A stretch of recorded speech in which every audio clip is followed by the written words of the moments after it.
Գյուրջան Կասկադ, հասանելի բնակարաններ 65 ամիս մարման ժամկետով։ Ողջույն բոլորին, շատ ուրախ եմ բոլորին հանդիպեցին։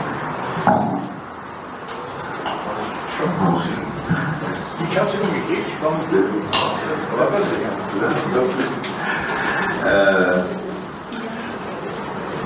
Սենց նա հարց ինձ շատ հետաքրքրում է։ Մարդկության պատմությունը, պատերազմների պատմությունը, թե խաղաղության։ Ես անձամբ եկել եմ այն եզրակացության, որ մարդկության պատմությունը պատերազմների պատմությունն է։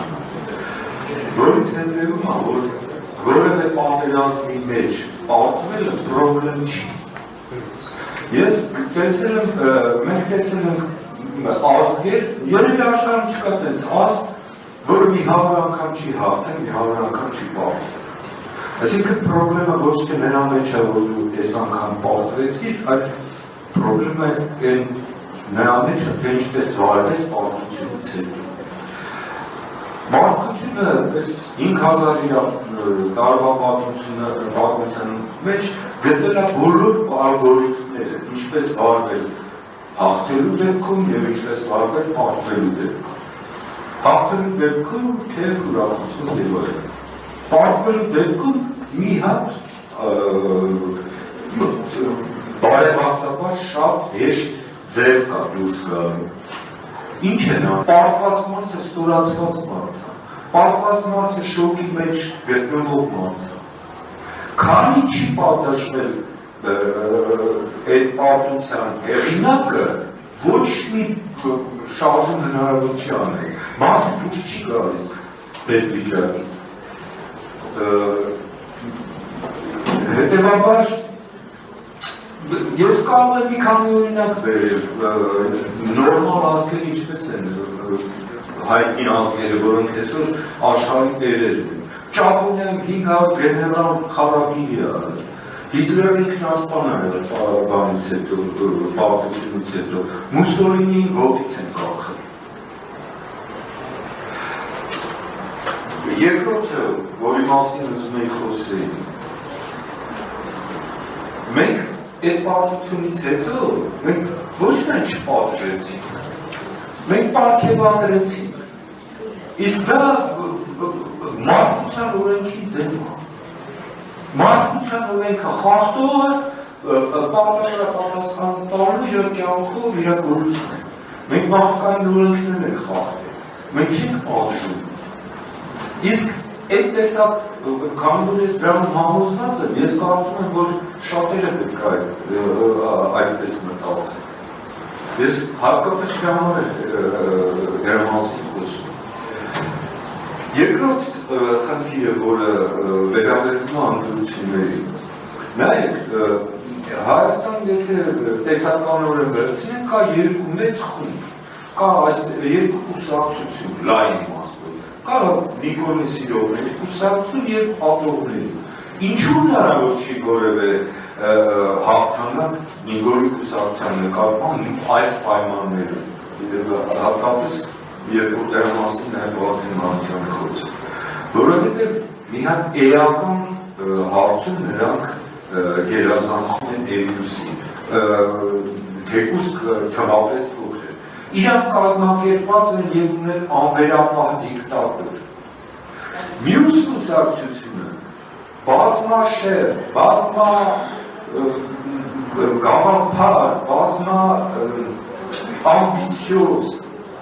քանի էթնիկ կուսակցությունը չի կարողացել կազմակերպվի, միշտ կազմակերպված ուժը կհաղթի չկազմակերպված ուժը։ Այսինքն մեր այսօրվա ամենակարևոր խնդիրներից մեկը, հատկապես կուսակցության կարևոր խնդիրներից մեկը, փորձել գտնել եղանակ կազմակերպելու այդ ամբողջ մեր ազգը, մեր ամբողջ ժողովրդին հասցնելով այն գաղափարները, որոնք որ հարին են մեր ազգին։ Ես համոզված եմ, որ մենք ամենայն հավանականությամբ կարողանանք դա անել։ նայեք, քաղաքականության մեջ հատկապես մենք ապրեցինք այնպիսի ժամանակներ, որ պարզվեց, որ այսինքն մենք կաշվովել հասկացանք, որ աշխարհում անհնար բան չկա, քաղաքականության մեջ անհնարին բան չկա։ Եվ ինչքան մեծ նպատակ դնես քո առաջ, այնքան ավելի մեծ է հավանականությունը, որ դու կարողանաս անես, քան փոքր բաներ։ Եվ կա մի հայտնի Լարոշ Ֆուկոն ասում էր, սովորաբար մեծ մարդիկ փոքր բաներին ունակ չեն։ Հիմա մեր կուսակցությունը ես համարում եմ Հայաստանի մեծ կուսակցություններից մեկը։ Պատկերացնում եք հիմա լիքը մարդիկ կան, որ կարող են դառնալ կուսակցության անդամ, եւ ծնվել են այն ժամանակ, երբ որ մենք առաջին համագումարներ ենք անում։ Բայց ցավոք մարդիկ մեր կուսակցության մասին քիչ կհավատան։ Ես երևի համոզված եմ, որ համագումարից հետո մենք իմ կարծիքով այդ հարցը կքննարկենք եւ մեր կուսակցության պատմությունը ինչ-որ մի ձևով մենք պետք է գրենք եւ հրատարակենք, որովհետեւ շատերը դրա մասին չեն իմանում։ Դա իմ կարծիքով դա ամենակարևոր խնդիրներից մեկն է քաղաքական սովետականությունը, մենք քննություն ենք տալիս դիտկոմից, կուսակցության պատմությունից եւ այլն։ Դե հիմա բայց դրա կարևորությունը անհրաժեշտ է բուն այդ կուսակցության։ Ես կարծում եմ այդ պատմությունը մենք պետք է գրենք եւ ներկայացնենք մարդկանց։ Իսկ այն խնդիրները, որոնց որ պարոնականը նշեցիր ելույթի մեջ, ես կարծում եմ մենք վիճակ ենք իրականացնել եւ դա մենք անենք։ Ինչքան մեծ լինի մեր դիմացը մեր արժեք դրված խնդիրը, այնքան լավ։ Անհնարին բան չկա։